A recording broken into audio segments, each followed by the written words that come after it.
You are watching the press preview, a first look at what's on the front pages as they arrive. In the next half hour, we'll see what's making the headlines with the editor of The Voice newspaper, Holloway, and the writer and broadcaster, Esther Craku. Welcome to both of you.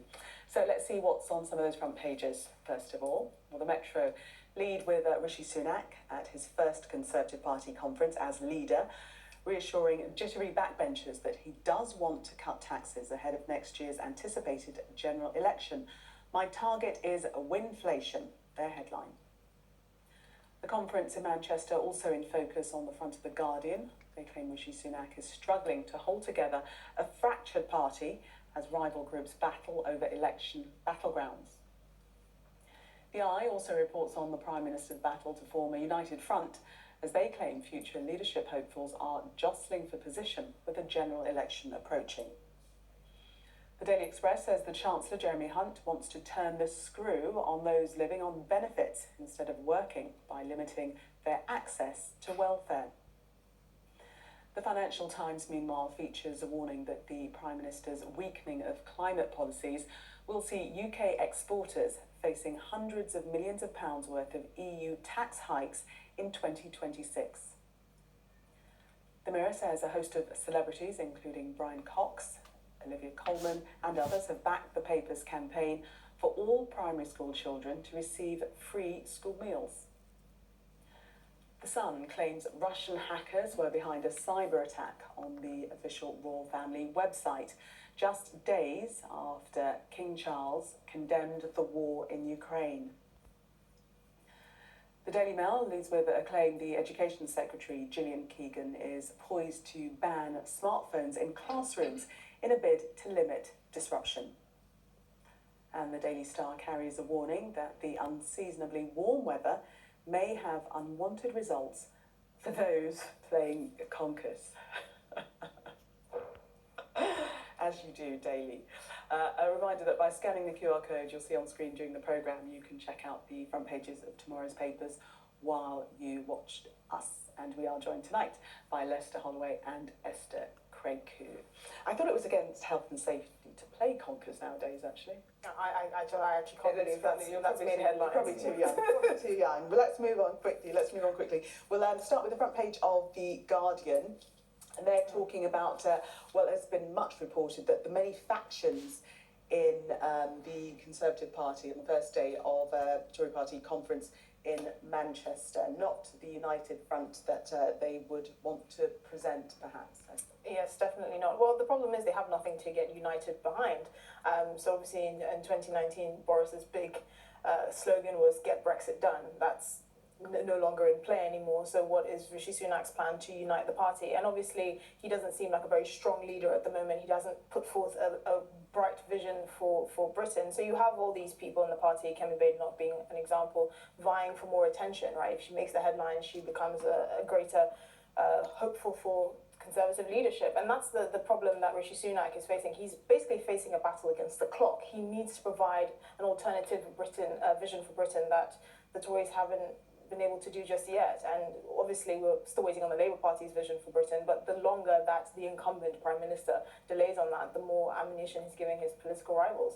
Lester, do you think that's fair? He set out his 5 pledges, many people saying that actually now he seems to be a reinvigorated Prime Minister, that Rishi Sunak is talking quite tough.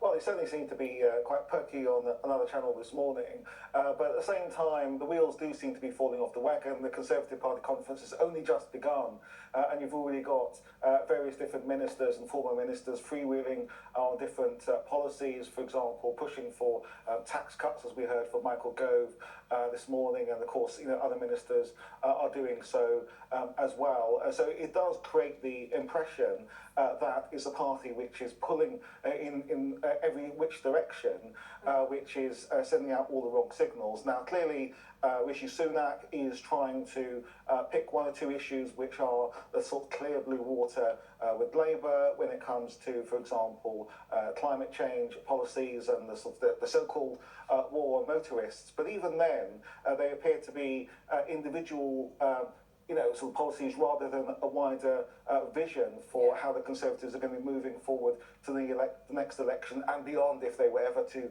actually win it. I can't see the coherence there between those two policies and the other 5 things that Rishi Sunak says he wants to do, but nobody can even remember what they are.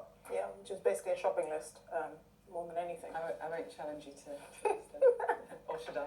No, I won't. Let's move on to the eye, and it was briefly mentioned in The Guardian, and this is this leaders in waiting narrative. Who are those leaders in waiting, Esther? Well, Suella Braverman, Priti Patel, Kemi Badenoch, they're all championing different issues. Kemi Badenoch has kind of been the voice of the anti-woke in the Conservative Party, which still annoys me because I don't think most people can even define the word woke. I planned it on this. That's very good.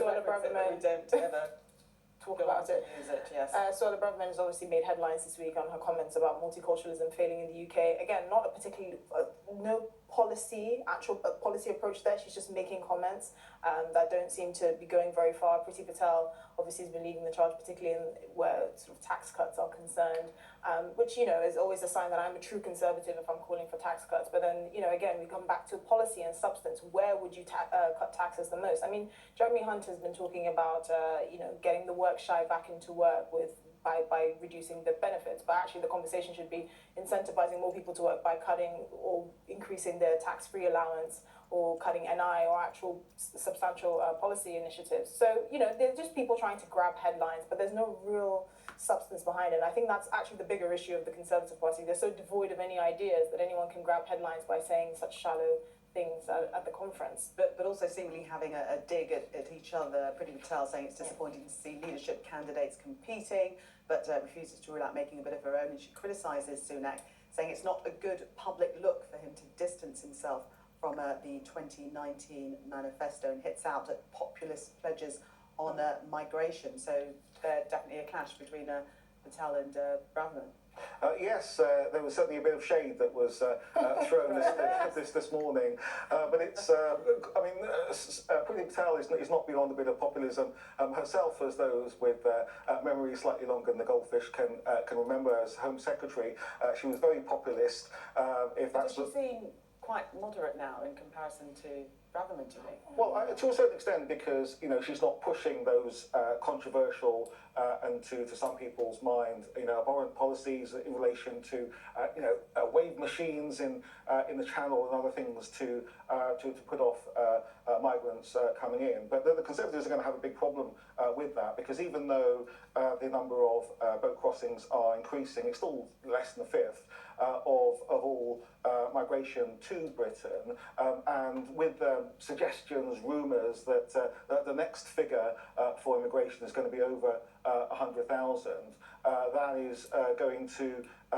rightly lead to a lot of people to actually ask themselves the question. We've had all this rhetoric about dealing with what some people say is excess migration, but actually it's not having any effect at all, and so that will actually open the door, I think, for the Labour Party next week in their conference to say, look, we are the party that actually wants to get to grips with the nuts and bolts of the system. So I think that's how they all pitch I actually themselves. think you just made a point that Priti Patel made with Suella Braverman. She actually said it's not enough to just talk, you have to act. Now that's a bit ironic, considering she was Home Secretary, but she's basically pitting her record against Suella Braverman's record and saying, actually, I didn't make as outlandish statements as you did, but I probably got a lot further than you have, which is a pretty fair evaluation of the current situation.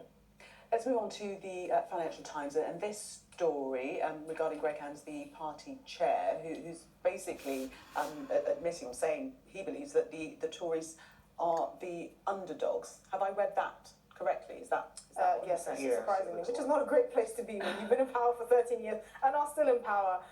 But this is the point I've made repeatedly. I don't think that the chasm is as great between the Tories and the Labour Party, even though, polls put Keir Starmer's party 15 to 30 points ahead of Rishi Sunak. I think the issue is, what are you offering the country?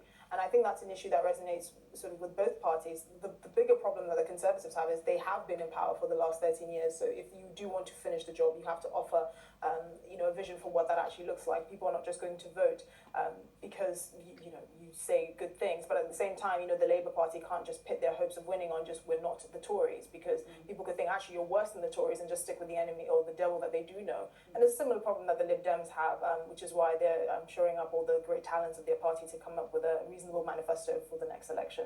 But yes, the Tories are the underdogs, because I actually don't see that much of a difference between the two at the moment.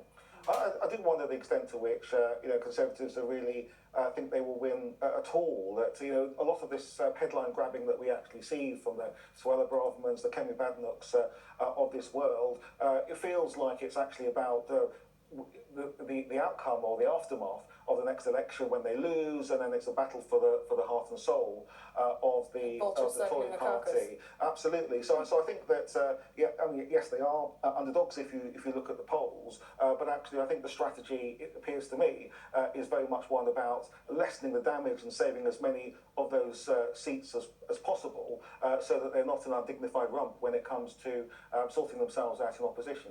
Yeah, but it's always more difficult for the incumbent, isn't it, to win the election. Many saying that it's Labour's to lose, really. It's up to them not to put a foot wrong. But as you say, we need more detail on their policies. We've just got about a minute to talk about why Northern voters are angry at Rishi Sunak. This is the Mirror's take on this. Esther. Because he chose Manchester to announce that he would probably scale back HS2, the Birmingham to Manchester leg of HS2. Obviously the bigger issue here is, because I actually do think HS2 is still quite divisive. It's always been a divisive initiative. What is the alternative, right? There are many people that are making the argument, okay, if you're saying that HS2, the cost has inflated over a decade that it's been announced, do you have a levelling up alternative for the north of the country? Are you going to try and strengthen inter-regional links and infrastructure as opposed to scrapping this giant project, which is basically a vanity project between Manchester and London at this point? The Leeds extension was scrapped.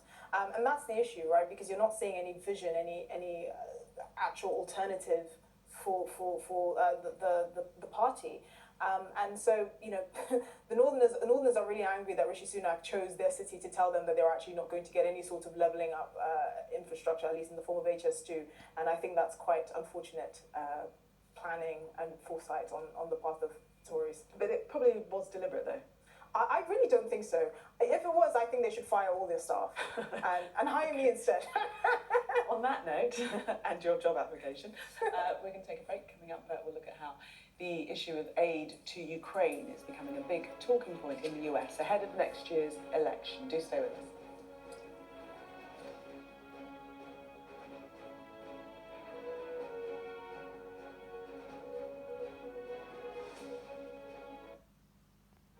What is acting? What is this art form?